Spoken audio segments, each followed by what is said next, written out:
Hello, thank you for joining me for session 6 of the FIFA consideration discussion. Our topic this evening is game management. I know we're going to talk a little bit more about intangibles this evening as opposed to the tangible FIFA considerations that have been laid out for us by IFAB and FIFA. So these clips don't have definitive answers from FIFA. These are more, they've given us some narrative to talk about in regards to the clips. But really good clips, and I think there'll be some very good training and help for you involved in them. The three considerations we're going to look at, and these are in order. So the first one on the left is going to be clip 1. Do not let the match restart unless it's under control. There's no reason to rush it. It stopped. Make sure you maintain control before you restart it or regain control. Second clip, match control is not just the referee's job. It's a team task. And then our final clip of the day is going to be, keep it simple. Allowing flow is good, but do not sacrifice safety or control for the sake of flow. Let's jump into the first clip. A mi señal, ya no jugar otra cosa. ¿Necesitas ver el número o necesitas ver el número? Acuérdate del metro, Belén. Acuérdate del metro, Belén. El metro. Come on, ladies. Una con la barrera. Ya, la otra vez.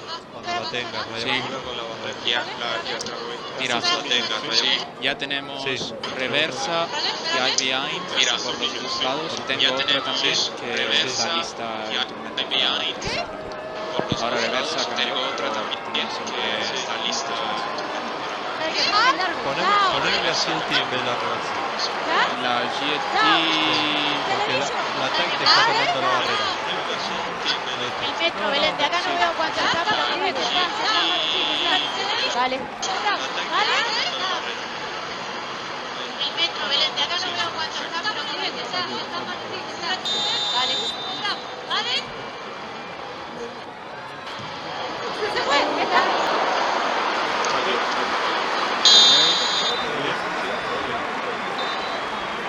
Esa es una táctica de España. ¿Qué fue? ¿Qué tal? Barrera, corta barrera. A mi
So what are our talking points from this clip? This referee does a fantastic job in managing this situation.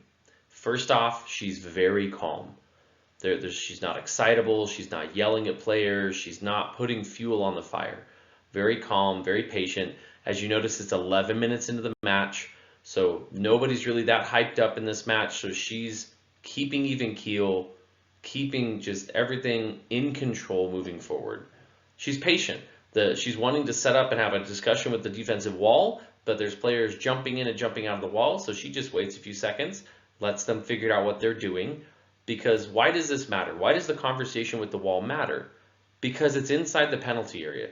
So if there's a handball situation or something happens, it's a game critical decision. So she's very calm, she's very patient, she lets the defenders figure out what they're doing, and then she has a very clear, concise conversation with them in regards to handball and committing a foul in the area before she allows them to move forward. Then she retreats back to an optimal position to have a view of not only both walls, because you have an attacking wall as well, but also the ball still in her view, the assistant referee in her view. She makes sure she has a prime spot before blowing the whistle to restart. But this is the last point I want to make, and please rewind this clip, go back and watch this video again. But the minute she blows her whistle for the start of play, she's immediately dynamically moving. She's not rooted to her spot, standing there watching everything. She is immediately dynamic, trying to make sure that if something happens in that area, she has a great angle to handle and address it. Second clip.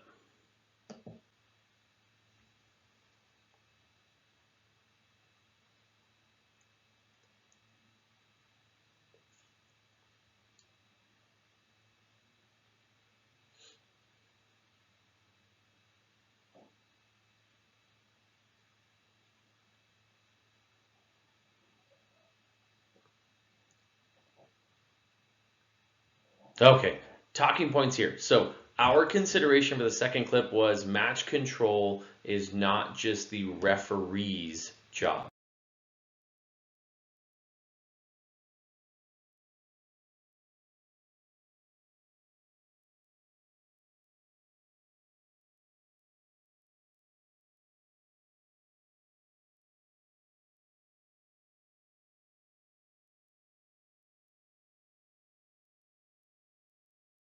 It's a team task.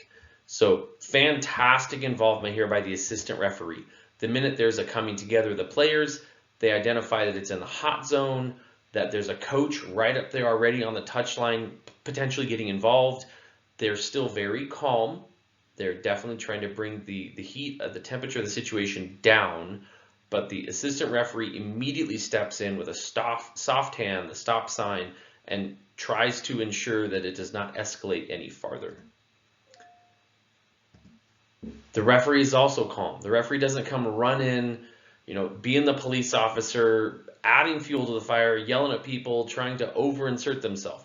The referee is clear, concise, under control, a very clear whistle. I know there wasn't audio, but you could see him blow it, and then pulled the two players, identified them, made sure he had a very quick word with them, and made sure it was done. It wasn't going to go any farther before he allowed the game to restart.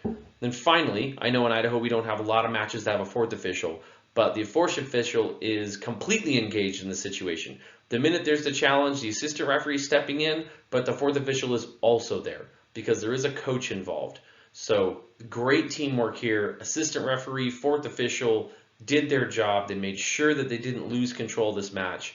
And then the referee came in and supported it, didn't cause any other problems, didn't jump on their turf and try to assert themselves in where it wasn't needed. So great teamwork approach to this. I'm not sure how much of a soccer junkie you are, but you might notice that this was Nestor Patina, the Argentine referee, who did end up refereeing the World Cup final. So I will say that at these tournaments, your entire crew is taken into consideration, not just your performance as a referee. So he had a fantastic crew in his assistant referees that helped him out as well. Final clip.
Okay, first 2 clips we had in this session, fantastic work by the referee crew.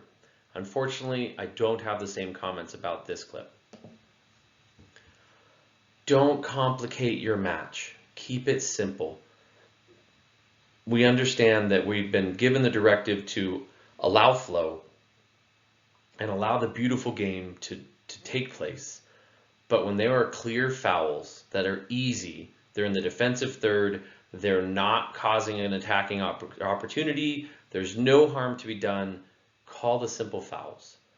It doesn't take a professional to watch this clip and identify that the tackles are incrementally ramping up. They're getting harder and harder and with less control and less control, and you know something bad is going to happen.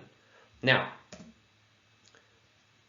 this does not remove the responsibility of the final challenge for the caution. That caution is 100% accurate for that challenge. So if the match does get to this point, that card is 100% warranted. But the learning opportunity here is it never should have got there. There are 3 very clean, very easy fouls that would have been for the defensive team coming out, leading up to this final challenge of the attacker coming in because they're tired of getting hit 3 times, and he finally puts him down. So don't negate the player's responsibility to control themselves. The card is warranted, but don't make your match harder than it needs to be. Call the simple foul. You might hear a coach or a player say, referee, that's on you. That's your fault. You should have dealt with it. They're not wrong. The caution is warranted, but we should have just called the simple foul and prevented it from ever getting to that point. 3 really good clips, 2 positive, 1 learning opportunity. I hope you take something away from this. A little more intangible discussion tonight, not so much tangible FIFA considerations to go over, but I really like those 3 clips and I hope they brought some value to you. Talk to you soon.